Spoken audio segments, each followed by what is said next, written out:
Good day everyone, my name is BMIT Antipuesto and today I'll be reporting about the effective oral presentation. Before we begin, let's read first the learning objectives.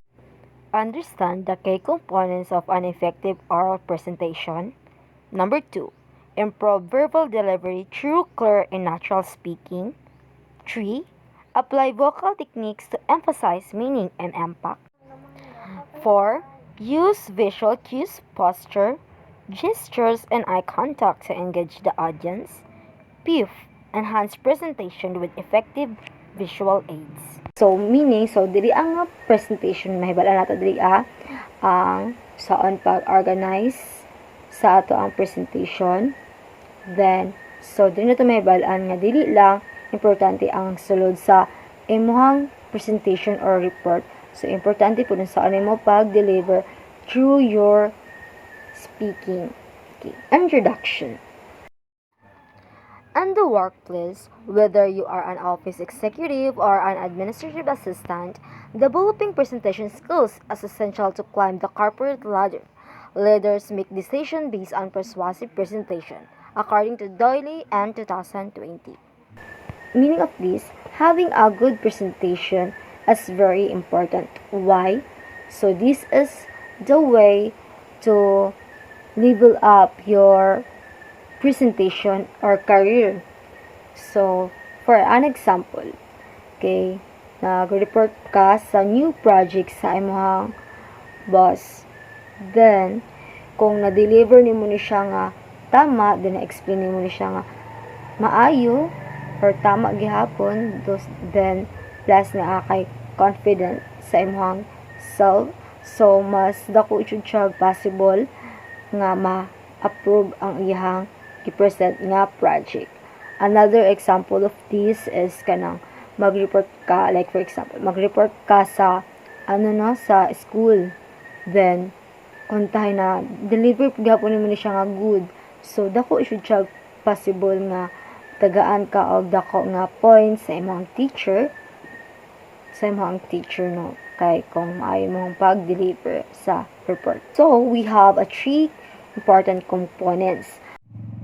According to Nature Education in 2014, effective oral presentation consists of 3 important components. Okay, what is it?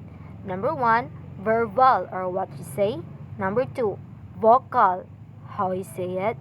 And last but not least, visual or what the audience says. Let's proceed and verbal or what you say. Avoid memorizing or reading your full text. A recited written text looks unnatural. Commit the outline to memory. Speak extemporaneously.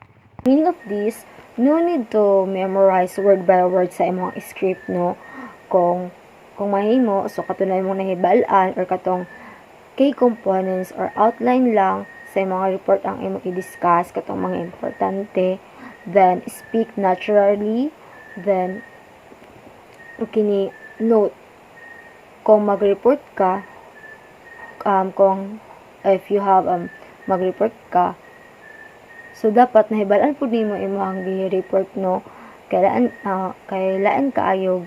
So, kailan kaayog gusto nimo ipahibalo sa uban, then ikaw mismo wa kabalo kung sa imong gina-explain imong basang-basa lang ka kay taas kaayo, so wala di ka kasabot pud sa imong report. So, kung mahimo katula ang mga importante. Number 2, how you say it. Vocal. Use a variety of tone, rate, and volume. Emphasize and clarify meaning. Add impact to complexity and importance. Okay. Your voice plays a vital role in communication. So, dapat kabalo ka sa ano mo paggamit sa mga tuno. So, it helps para mas makuha nimo ang attention sa imong audience o para mas ma-explain nimo og tarong ang imong presentation. So, like for example, if kanang nag-report ka sa tubangan, so unsa man imong need para mas maminaw sa imong mga audience. So, di ba, kanang kusgon jud imong tingog laan pud kay mag-report ka magyoko-yoko ka. So laan kay mag-report ka magyoko-yoko ka then. So boring ka no. So ikaw nga reporter dapat kabalupog ka sa imong paggamit imong tingog kung sa imong report is ka nang ay pasad-sad so kabat kabalupog ka mo magpahiyon pud sa imong tingog kung unsa jud. So ibagay-bagay pud nimo sa tono ang mga report no kung sa imong gusto ipasabot. The last components is what the audience sees or visual. Control gestures, facial expression and posture. Maintain eye contact. Be confident. And use visual aids effectively. Aside from what you say and how you say it, so importante po no sa presentation kung saan nakita sa imong audience. No kay boring pud kaayo kung ma-explain lang ka then wala sila nakita. So saan pagsabot anak nila no. So kanang di jud sila maminaw labi nagplasan pa nimo gini kag tingog. So nindot jud ka sa presentation kung nga kay kanang example ano kini mga PowerPoint, PPT, mga charts para mas masabtan pa pag-ayo ang gina-present nimo. So gina-present nimo then be confident gid no pag nanaka sa ato ba nga be confident gid no kanang maintaining eye contact then kanang imong gesture dapat tarong gyud ka dili ka mag yuko no kay reporter ka din mag-present kag kanang kuan presentation din maguyok-uyok ka so magyuko-yuk ka.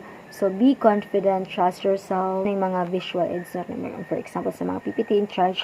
So mas maklaro og mas mapadali pa imong presentation.